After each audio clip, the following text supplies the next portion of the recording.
Digital maturity is something that organizations throughout the world are striving to achieve, but what exactly is digital maturity and how do you achieve it? That's what I want to talk about here today.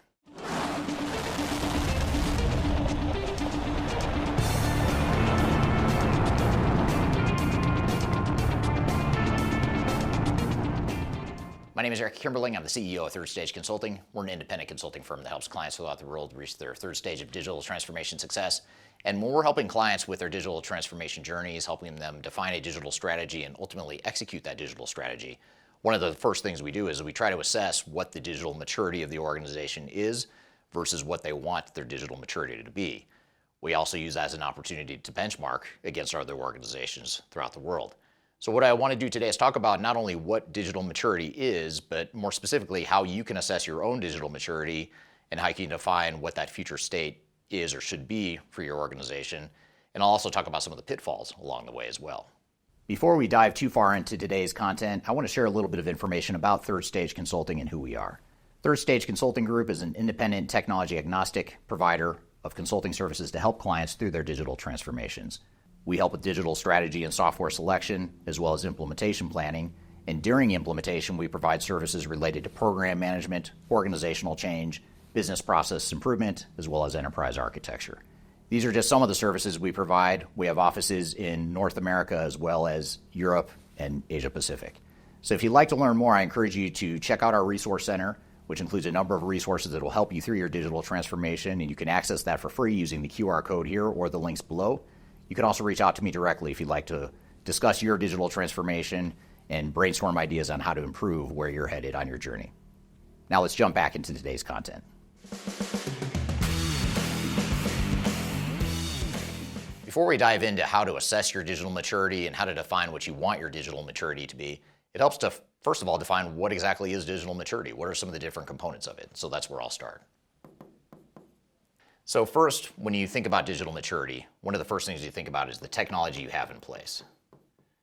So this would be looking at the systems you have in place. For example, are you using an old, outdated mainframe-based system that has the old green screens with the transaction codes? Are you using an outdated ERP system? Are you using a fairly modern ERP system, but you've outgrown it, you're looking for something new? Are you still using Excel spreadsheets and pens and paper? I mean, there's a lot of different places you can fall on the digital maturity scale just simply based on the technology you use. However, technology is just one component of digital maturity. There's a lot more to it than just the technology itself. Another dimension is going to be the skills. What skill set do you have on your IT staff? And a lot of times this is going to correlate pretty closely to the type of technology you have. If you have really old technology, you probably have pretty outdated skills. But some organizations have outdated technologies, but they have skill sets that are more modern. So in other words, they might have grown their IT staff to include more modern skills to help them get to the point where they can increase their digital maturity, while some other organizations have the same IT staff or the same skills and competencies that they've always had. And that's okay. Right now, we're just trying to understand what our maturity is. We're not here to necessarily say it's good or bad. We just want to understand what it is. We also have to look at our business processes too. So just because we have new or old technologies doesn't necessarily mean our processes are optimized or sub-optimized just because of where we are with our technology. You could have the most modern ERP system in the world, but have completely sub-optimized business processes because you're not using the technology appropriately or because you're continuing to do things an old way that you used to do things. Or you could have an old ERP system that you've highly customized, but it's super outdated, but the processes are pretty mature. So there's a disconnect potentially between where you are on the spectrum or the scale of business processes versus technology and skills. They might all be the same, but they might also be very different as it relates to business processes.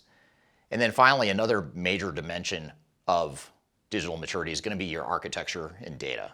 So this is different from technology. This is more focused on systems up here, just to clarify. Down here, we're talking about architecture and data. And what we mean here is how integrated are our systems. So we could have really outdated technologies, and we might have multiple technologies, but we've got a pretty solid architecture that ties those systems together. We might also have good or bad data. We might have really clean data in an old system. We might have a new system that's more mature, but the data's a mess, and that would suggest that you lack maturity in the data competency. So we also have to look at not just the software technology, but also the architecture and the data and the way we've structured our technologies. So these are just some of the components of what constitutes digital maturity. And generally what we're doing here is we're looking at, on a continuum, where do we fall on each of these different categories. We're trying to understand, are we fairly immature over here, or are we fairly mature over here, or are we somewhere in between? So there's a lot of different places you might fall on this continuum, and the key is to do a self-assessment and be self-aware of where you fall on this continuum. And again, we have to get out of that mindset of saying this is good or bad, because it's not. This is just the reality of who we are as an organization. It's gotten us to where we are today. Now we want to assess where we are and then define where it is we want to head in the future. And that's what I'm going to talk about next.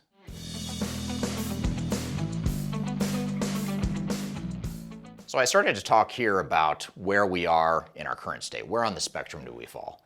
And I'm actually going to erase this for a second, and I'm going to come back to this point and draw out some examples here. So when we're assessing the current state, there's a few different dimensions we want to look at that I've mentioned so far. So here is where we start to look at how each of these different categories rate in our current state. And we want to really articulate and clarify and understand what these different areas of maturity are. So I talked earlier about how with our technology and systems, we want to define what exactly it is we have. For example, is it an old AS400 mainframe? Is it a new ERP system? Is it lots of spreadsheets? We want to assess and understand what it is we have and what we're dealing with as a way to really benchmark and understand how we compare to where we are today and also where we want to be in the future and how we compare to other organizations as well. And so when we look at this, we assess the current state and we sort of assign a score. Is it red, yellow, green? There might be some areas where we're strong. We've got a fairly high degree of maturity. And there's going to be some areas that might be red, and there's going to be a bunch of areas that are probably yellow or somewhere in between. So that's really what we have to understand here is the current state of our current systems, the skills, the business processes we have, and again, the architecture and data. We talked about that before too. If you have siloed systems, the data's a mess, you don't have good data in your systems, maybe they're still tracked in Excel spreadsheets or people are manipulating the data outside the system, that would suggest you're at a lower level of maturity than if you have really clean data and tightly integrated systems and that sort of thing. So the key here is to understand where are the strengths and weaknesses, where are we today, and most importantly, where is it we want to go in the future, and that's what I'll talk about next.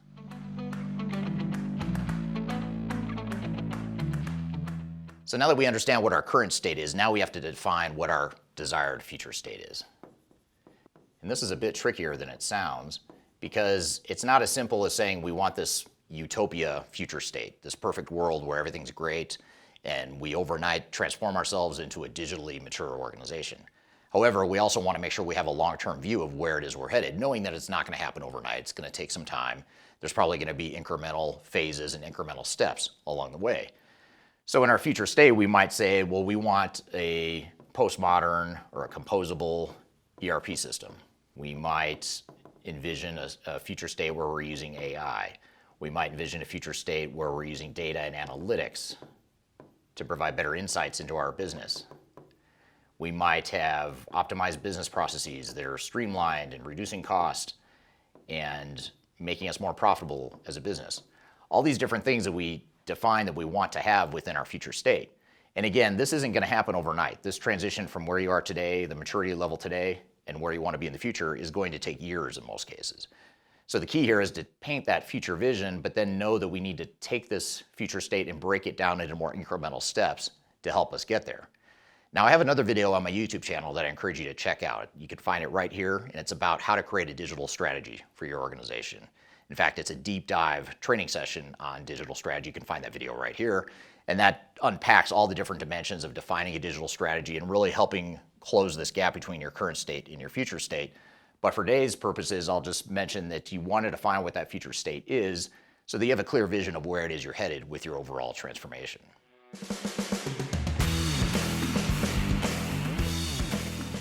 So now we have our desired future state, and let's assume we also have our digital strategy here. We have a roadmap for how we're going to get there, and then we start taking incremental steps, and we go through a implementation of a new ERP system. We deploy some new AI tools. We deploy data analytics. We think we've optimized our business processes, or we try to optimize our business processes. But there's an interesting phenomena that often happens where we have a digital maturity here that's suboptimal, and we want to move towards a better and a more mature digital state of maturity. And so what I want to do here is show you what often happens is this desired future state becomes moot, not because we don't want it, but because we don't achieve it. What often happens is organizations will find that the actual future state is somewhere different. What I mean by this is oftentimes when organizations don't manage their transformations well to get from here to here, they actually end up somewhere back over here, worse off than in their current state. And that's exactly what you don't want. You do not want to go through all this time and money and heartache trying to go through a digital transformation to achieve these things only to end up setting yourself back. And let me explain what I mean by this, because that may sound counterintuitive or maybe even impossible, but it's very possible and it happens more often than you might think. And the reason for that is oftentimes organizations will take too big of a jump, or they'll try to take too big of a jump overnight, or even worse, they'll try to take a big jump and they don't invest the right time and energy and resources in the project, and they end up with a very suboptimal set of new technologies that actually put them back. And an example of how that could happen is you look at this example here with the organization that's using an old mainframe system. And let's assume this mainframe system has been highly customized over the last 30 years. And most people would say, well, you definitely want to get off that old mainframe because you don't want an old technology that's highly customized. You want to use best practices and off-the-shelf cloud solutions with AI and all that stuff. That's great. You probably do want that. But if you don't make this leap effectively, chances are pretty high you're going to implement technology that just sits there and doesn't do anything for you. In fact, in many cases, it's going to water down some of the competitive advantages or some of the unique nuances or strengths of your company because you didn't deploy the technology effectively. And what that does is it sets you back and actually pushes you back towards less maturity. Sure, you might have more modern technologies, but if we go back to this list of what digital maturity is, now we find that, okay, we've got more modern technologies, but the skills don't match the technologies that we have in place now. The business processes have not been optimized. In some cases, the processes might have actually gotten worse because we didn't tailor the technology or deploy the technology in a way that works for our business. And architecture and data could still be a mess. You still might have disparate systems. Yes, they're more modern systems, but they're disparate now. Maybe the data wasn't cleaned up and now the data is still a problem. So if you look at that, that's how organizations often end up in this mess or this quandary where they think they're going here, but they actually take a step back. So the key becomes, or the question becomes, how do we actually get to that desired future state? And that's what I'm going to talk about next is how do you optimize your digital maturity?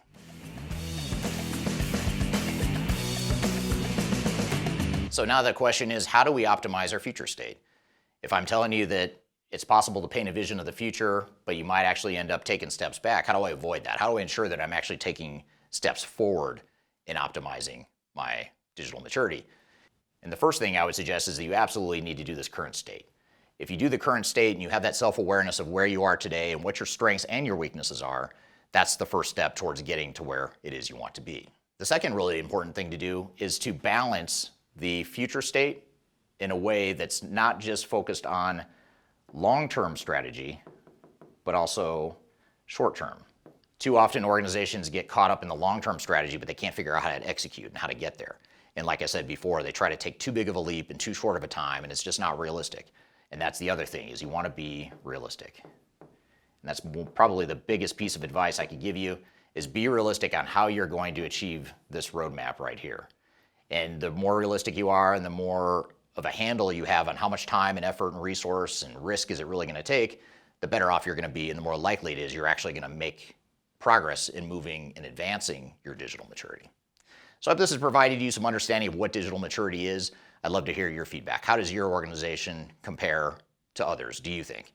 Where do you find you in your organization to be extremely digitally mature? I'd love to hear your feedback in the comments below.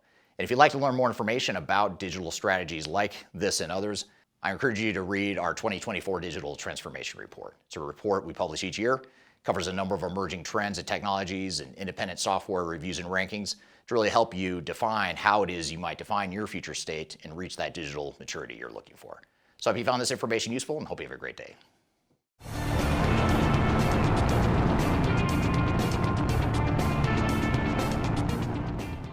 And I talked about how we acknowledge, I did it again. Do you want me to redo that whole thing or, okay.